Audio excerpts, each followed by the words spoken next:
होती है जहाँ पर हम एक डॉक्टर और एक नर्स को देखते हैं। उस नर्स का नाम एना होता है और डॉक्टर उससे एक ऐसे पेशेंट के बारे में पूछता है जिसके हाथ पर किसी ने बाइट कर ली थी। एना उस पेशेंट का पता करवाने रिसेप्शन पर जाती है जहाँ पर उसे पता चलता है कि वो पेशेंट अब आईसीयू में एडमिट। तब इस बात से एना काफी हैरान होती है कि सिर्फ एक काटने से वो आईसीयू में है। एना की शिफ्ट खत्म हो गई थी और वो वहाँ से चली जाती और अपने घर के लिए निकल पड़ती। कार में बैठकर वो कार का रेडियो ऑन कर लेती है और रेडियो पर कुछ इम्पोर्टेंट न्यूज चल रही थी जिसे वो इग्नोर करके सॉन्ग लगा लेती है। घर पहुंचकर एना देखती है कि उसका हस्बैंड बेड पर लेटा हुआ टीवी देख रहा है और जब वो दोनों हस्बैंड वाइफ आपस में बातें कर रहे होते हैं तब टीवी पर इमरजेंसी न्यूज स्टार्ट हो जाती है, लेकिन उन लोगों की उस तरफ तवज्जो नहीं जाती। नेक्स्ट मॉर्निंग उनकी रूम का दरवाजा अपने आप ही खुल जाता है। तब एना का हस्बैंड उठकर देखता है। वो देखता है कि वहाँ पर उनकी नेबरहुड की एक बच्ची खड़ी हुई जो कि इंजर्ड है और जब वो बच्ची थोड़ा आगे आती है तब वो देखता है कि उसकी हालत काफी खराब है और वो फौरन उसकी तरफ भागता है और वो एना को एम्बुलेंस बुलाने को कहता है, लेकिन तभी वो बच्ची उस पर झपट कर उसकी गर्दन पर काट लेती है और उसके मांस को स्किन से अलग कर देती है। एना जल्दी से उस बच्ची को हटाकर बाहर की तरफ फेंक देती है, लेकिन वो बच्ची फिर से उठकर तेजी से उसकी तरफ आने लगती है और एना जल्दी से दरवाजा बंद कर लेती है और वो देखती है कि उसके हस्बैंड का बहुत ज्यादा खून बह चुका है और वो उसे बचाने की, उसका खून रोकने की काफी कोशिश करती है, लेकिन उससे कुछ भी नहीं हो पाता और वो इमरजेंसी नंबर पर कॉल कर देती है, लेकिन आगे से सारी लाइंस बिजी होती है। वो बार बार ट्राई करती है लेकिन स्टिल लाइंस बिजी आ रही थी। तभी एना का हस्बैंड एक नॉर्मल इंसान की तरह उठकर खड़ा हो जाता है जैसे कि उसे कुछ भी ना हुआ और जैसे ही एना उसका नाम लेकर उसे बुलाती है वो उस पर अटैक कर देता है और अब वो काफी तेज, काफी खतरनाक हो चुका था। उसकी आंखों का कलर भी चेंज हो गया था। एना किसी तरह खुद को उससे बचाकर वॉशरूम में खुद को लॉक कर लेती है और वो बाथरूम की विंडो को ओपन करने की कोशिश करती है, लेकिन वो खिड़की उससे नहीं खुलती। तभी बाहर से आवाजें आना बंद हो जाती है और सब कुछ नॉर्मल हो जाता है। एना समझती है कि शायद उसका हस्बैंड चला गया और वो दरवाजे के पास जाकर उसे आवाज लगाती है। बस ऐसा करना ही था कि उसका हस्बैंड दरवाजे को तोड़ने लगता है और अंदर घुसने लगता है। तब एना दोबारा से खिड़की को ओपन करने की कोशिश करती है और इस बार वो खिड़की खुल जाती है। एना जल्दी से खिड़की से कूदने की कोशिश करती है, लेकिन वो उसे पकड़ लेता है। तब बदले में एना उसे हिट करके बाहर कूद कर अपनी जान बचा लेती है। बाहर निकलकर वो अपने एक नेबर से हेल्प मांगती है, लेकिन बजाय उसकी मदद करने की वो उस पर ही गन पॉइंट कर देता है। लेकिन जैसे ही वो एना की तरफ बढ़ने लगता है एक एम्बुलेंस उसे उड़ाते हुए ले जाती है। एना अपने टाउन की कंडीशन देखती है कि वहाँ पर कितना बुरा हाल हो गया है। लोग पागलों की तरह इधर उधर भाग रहे हैं, जगह जगह पर आग लगी हुई है। लेकिन ये सिर्फ उसकी नेबरहुड में नहीं था बल्कि पूरा शहर ही इस लपेट में आया हुआ था। तभी अचानक से एना का हस्बैंड बाहर आ जाता है और वो फौरन कार में बैठकर कार को अंदर से लॉक कर लेती है, लेकिन इसके बावजूद भी वो उसकी जान नहीं छोड़ता। वो कार पर चढ़ के उसका शीशा तोड़ने लगता है और एना जल्दी से कार स्टार्ट करके वहाँ से निकल जाती है और तब हमें पूरे शहर का मंजर दिखाया जाता है कि पूरे शहर में तबाही मच रही, पूरा सिटी डिस्ट्रॉय हो गया। एना जो कुछ देख रही थी उसे उस पर समझ नहीं आ रहा था कि ये क्या हो रहा है, लोग क्यों बुरी तरह एक दूसरे को काट रहे हैं। और तभी एक आदमी आकर एना से कार स्नैच करने की कोशिश करता है और एना जल्दी से रेस को प्रेस कर देती है और उसकी गाड़ी मेन रोड से उतरकर क्रैश हो जाती है और एक ट्री में जाकर लगती है, जिससे एना बेहोश हो जाती है। जब एना को होश आती है तो वो कार से बाहर आती है। कार से बाहर आकर एक पुलिस ऑफिसर जिसका नाम कैनेट होता है वो उसे गन पॉइंट कर देता है और उसे कुछ बोलने के लिए कहता है ताकि उसे ये पता चल सके कि वो इंसान है या ज़ॉम्बी, क्योंकि ज़ॉम्बी बोलते नहीं है। इस पर एना प्लीज कहकर इस बात का सबूत देती है कि वो एक इंसान। और जब पुलिस ऑफिसर को इस बात का यकीन आ जाता है कि वो एक इंसान है वो आगे बढ़ जाता है और एना भी उसके पीछे पीछे चलने लगती है कि ऑब्वियसली वो एक पुलिस ऑफिसर के साथ सिक्योर रहेगी। अभी वो थोड़ी दूरी पर ही पहुंचते हैं कि सामने से उन पर कोई गोली चला देता है और वहाँ पर 3 लोग होते हैं, जिनमें एक लड़के का नाम होता है माइकल, दूसरे का होता है एंड्रयू और उनके साथ उसकी वाइफ भी होती है। उन बॉयज में एक लड़का एंड्रयू ने कहता है कि उन लोगों ने उन्हें ज़ॉम्बी समझकर उन पर गोली चलाई। तब वो पुलिस ऑफिसर कैनेट आगे बढ़ता है क्योंकि उसे जगह जिसका नाम फोर्ट पेस्टर होता है वहाँ पर जाना था क्योंकि उसका भाई भी वहीं पर था, लेकिन वो लोग उसे वहाँ जाने के लिए मना कर देते हैं, ये कहते हुए कि उन लोगों ने भी वहाँ जाने की कोशिश की थी और इस कोशिश में वो लोग 8 से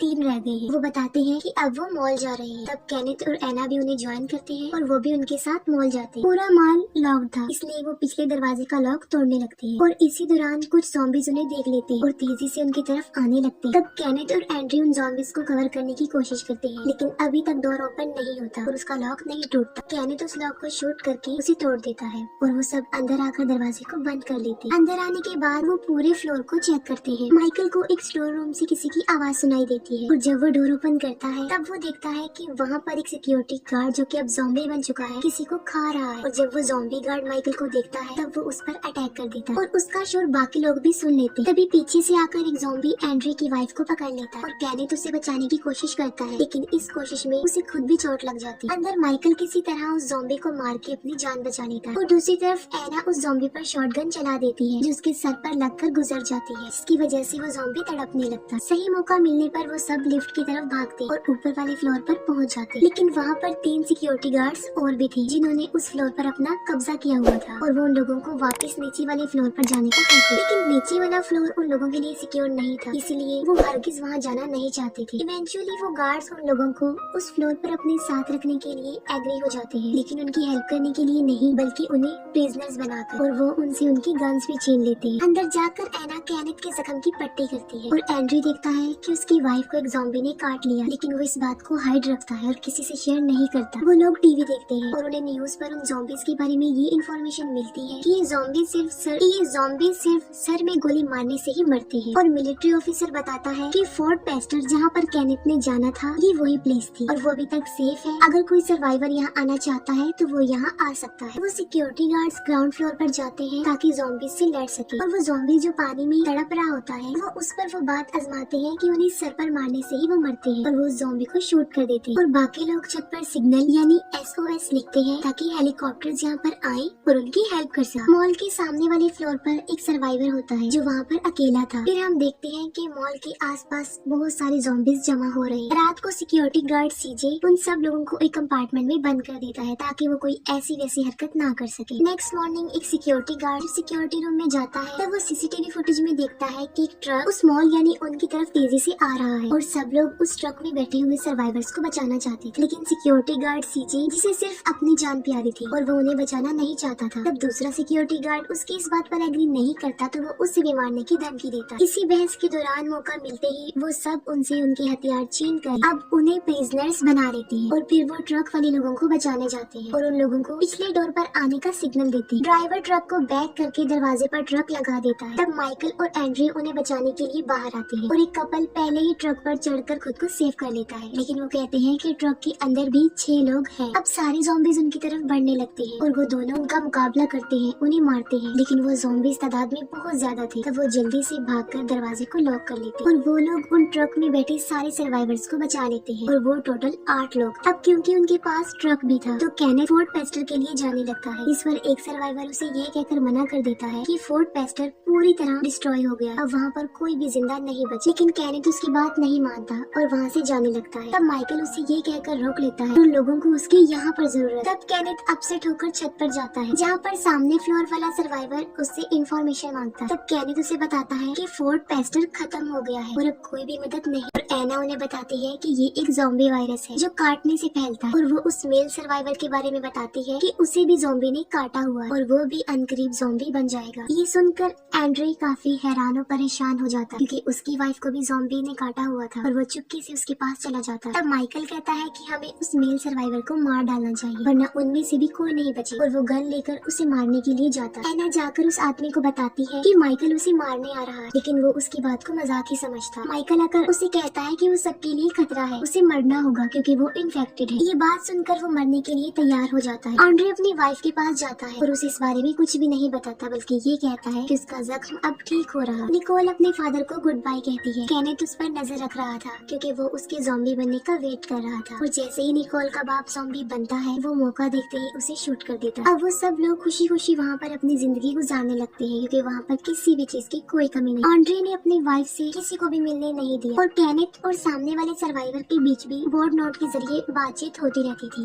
और वो सब लोग काफी इंजॉय कर रहे थे। लेकिन टाइम गुजरने के साथ साथ मॉल के बाहर ज़ॉम्बीज की तादाद में भी इजाफा हो रहा था। एक दिन वो सब बैठकर डिनर कर रहे होते और तभी लाइट चली जाती है और हर तरफ अंधेरा छा जाता। तब केनेथ, माइकल, सीजे और सिक्योरिटी गार्ड बेसमेंट में जनरेटर के लिए जाते हैं। वहाँ पर उन्हें कुछ आवाजें सुनाई देती है और वहाँ पर किसी की मौजूदगी का एहसास होता है और अचानक से उनके सामने एक डॉग आ जाता है जिसे देखकर वो रिलैक्स हो जाते हैं। तभी अचानक से एक ज़ॉम्बी आकर सिक्योरिटी गार्ड को पकड़ लेता है और उसे बाइट कर लेता है। उस गार्ड के चिल्लाने से बाकी ज़ॉम्बीज भी वहाँ पर आ जाते हैं और वो लोग जान बचाने के लिए वहाँ से भागते हैं। उस सिक्योरिटी गार्ड को वो नहीं बचा पाते और सारे ज़ॉम्बीज उसे पकड़ के खा लेते हैं। वो लोग एक गेट के पीछे खुद को लॉक कर लेते हैं और उन ज़ॉम्बीज को मारने लगते हैं, लेकिन उनकी गोलियां भी खत्म हो रही थी। तब माइकल उन ज़ॉम्बीज पर पेट्रोल छिड़क देता है और वहाँ पर आग लगा देता है जिससे सारे ज़ॉम्बीज जलने लगते हैं और यहाँ पर ज़ॉम्बीज से उनकी जान बच जाती है। एंड्रयू की वाइफ की डिलीवरी का टाइम था और एंड्रयू ने उसे चारों तरफ से बांधा हुआ था। उसकी वाइफ की आखिरी सांसें चल रही थी और देखते ही देखते वो मर जाती है और देखते ही देखते वो दोबारा से जिंदा हो जाती है, जो कि अब एक ज़ॉम्बी बन गई। अब क्योंकि वो जिंदा थी तो वो एक बच्ची को पैदा करती है। तब ऑड्रे उसका मुंह बंद कर देता है ताकि उसका शोर सुनकर कोई यहाँ ना आ जाए। तब एक सर्वाइवर लेडी उस रूम में आती है और जब वो ऑड्रे की वाइफ को देखती है तो वो अपनी पिस्टल निकालती है। तब ऑड्रे उसे कहता है कि वो क्या उसकी वाइफ को मारेगी, वो उसकी फैमिली से दूर रहे, लेकिन वो लेडी उसकी वाइफ को शूट कर दी और बदले में ऑड्रे उस लेडी को शूट कर देता है। मरते मरते वो लेडी ऑड्रे पर भी गोली चला देती और वो भी मर जाती। शोर की आवाज सुनकर सब लोग वहाँ पर आते हैं और वो देखते हैं कि वो सब मर गए हैं, लेकिन वो बच्ची अभी जिंदा है। एना उसके चेहरे से कपड़ा हटाती है तो वो देखती है कि वो बच्ची ज़ॉम्बी है, यानी वो इन्फेक्टेड ही पैदा हुई है और एना उसे भी मार डालती है। ये देखकर वो सब लोग आपस में डिस्कस करते हैं कि वो ज़ॉम्बीज के शिकार में आकर ऐसे हरगिज नहीं मरेंगे। पर माइकल उन्हें बताता है कि उसने बेसमेंट में 2 बसेस देखी थी और वो उसमें बैठकर यहाँ से भाग सकते हैं। तब एक सर्वाइवर मजाक में कहता है कि उसके बाद वो उसकी बोट में जाएंगे और वहाँ से वो भाग जाएंगे। तब ना चाहते हुए भी सब लोगों को इस रिस्की प्लान पर एग्री होना पड़ता है और वो डिसाइड करते हैं कि बोट से जाने के बाद वो एक ऐसी जगह पर जाएंगे जहाँ पर कोई भी आबादी नहीं होगी। वो लोग उस जगह पर अपनी सिक्योरिटी के लिए पूरा इंतजाम करते हैं क्योंकि वहाँ पर किसी चीज की कोई कमी नहीं। केनेथ सामने वाले सर्वाइवर को बताने जाता है कि सिर्फ 5 दिन रह गए और वो सर्वाइवर कहता है कि वो भूखा है और उसकी हालत देखकर ऐसा नहीं लग रहा था कि 5 दिन तक बगैर खाए पिए वो जिंदा रहे। वो उस डॉग के ऊपर खाने का सामान और एक वॉकी टॉकी रखकर रस्सी के जरिए उसे नीचे उतारते था और वो सामने वाला सर्वाइवर विसल बजाकर उस डॉग को अपनी तरफ बुला लेता और एक छोटे से दरवाजे से उसे अंदर ले लेता, लेकिन उसके साथ बहुत सारे ज़ॉम्बीज भी उस दरवाजे के जरिए अंदर चले जाते हैं। वो वॉकी टॉकी के जरिए उस सर्वाइवर से कांटेक्ट करते हैं जिस पर उन्हें पता चलता है कि उसे भी उन ज़ॉम्बीज ने काट लिया। फिर तभी उन्हें ट्रक की आवाज आती है और उस ट्रक में निकोल होती है जो सामने वाले सर्वाइवर की दुकान पर जाती है उस डॉग को बचाने के लिए। उन लोगों को वही सर्वाइवर नजर आता है जो कि अब ज़ॉम्बी बन गया था और वो निकोल को वहाँ से निकलने का कहते हैं और ये कहते हैं कि वो वहाँ पर छुप जाए। तब वो लोग गटर के जरिए उसे बचाने के लिए जाने का प्लान बनाते हैं और एक सर्वाइवर को डोर पर खड़े होने का कहते हैं ताकि जब वो वापस आए तो दरवाजा खुला हो। गटर के जरिए वो सब लोग दुकान के बाहर तक आ जाते हैं, लेकिन जब लास्ट वाला सर्वाइवर आने लगता है तब गटर के ढक्कन की आवाज से वो ज़ॉम्बीज उन्हें देख लेते हैं और उनकी तरफ बढ़ने लगते हैं और वो लोग ज़ॉम्बीज का मुकाबला करके उन्हें मार कर उस शॉप के अंदर चले जाते हैं और वहाँ पर उन्हें वही सर्वाइवर मिलता है जो इस शॉप का ऑनर था और वो अब ज़ॉम्बी बन गया था और केनेथ उसे सॉरी कहते हुए शूट कर देता। फिर वो निकोल को देखते हैं कि वो बिल्कुल सही सलामत। फिर वो लोग वहाँ से अपने लिए बहुत सारे हथियार इकट्ठा करते हैं और तब सीजे एक प्लान बनाता है। वो एक गैस सिलेंडर बाहर फेंकता है और उस सिलेंडर को शूट कर देता है, जिससे बहुत बड़ा ब्लास्ट होने की वजह से ज़ॉम्बीज मर जाते हैं और वो सब गटर की तरफ भागते हैं। सबसे आखिर में सीजे रह जाता है और फिर वो भी गटर में आ जाता है और सबसे आखिर में एक सर्वाइवर बचता है और ज़ॉम्बीज से बचने की वजह से वो गटर में जा गिरता है, जिससे उसकी टांग टूट जाती है। सीजे उसे बचाने की कोशिश करता है लेकिन नहीं बचा पाता और वहाँ पर बहुत सारे ज़ॉम्बीज आ जाते हैं। वो सब लोग किसी तरह दरवाजे पर आ जाते हैं और देखते हैं कि वहाँ पर वो सर्वाइवर नहीं है जिसे वो छोड़ कर गई थी और दरवाजा भी लॉक्ड है और तभी वहाँ पर ज़ॉम्बीज भी आ जाते हैं जो तादाद में काफी ज्यादा थे और अब वो समझ गए थे कि उनकी मौत उनके सामने। तभी एना आकर वहाँ पर दरवाजा खोल देती है और वो सब लिफ्ट की तरफ भागते हैं और बेसमेंट में चले जाते हैं और फिर वो लोग जल्दी से बसेस में बैठकर वहाँ से बाहर निकलने लगते हैं। बाहर लाखों की तादाद में ज़ॉम्बीज थे जो उन्हें चारों तरफ से घेर लेते। वो लोग उन ज़ॉम्बीज के बीच में फंस चुके थे। ज़ॉम्बीज उनकी बसेस को पलटने लगते हैं और वो उन्हें मारने लगते हैं गोलियों से और चेंसों से। तभी सीजे एक गैस सिलेंडर जलाकर ज़ॉम्बीज की तरफ फेंकता है और मौका मिलने पर बिल्कुल ठीक वक्त पर वो उस सिलेंडर को शूट कर देता है और बहुत बड़ा मर जाते हैं और उनका रास्ता साफ हो जाता है और वो लोग वहाँ से निकल जाते हैं। केनेथ देखता है कि उनकी बस के पीछे एक ज़ॉम्बी लटका हुआ है। तब एक सर्वाइवर उसे मारने के लिए चेंसो को स्टार्ट करता है। अब मोड़ आ गया था और केनेथ को बस को मोड़ना था, जिसकी वजह से सर्वाइवर का बैलेंस खराब हो जाता है और वो सीधा जाकर एक मेल एक फीमेल सर्वाइवर के ऊपर गिरता है और चेंसो की वजह से वो कट जाती है और वो आदमी खुद भी कट जाता है और उनकी बस भी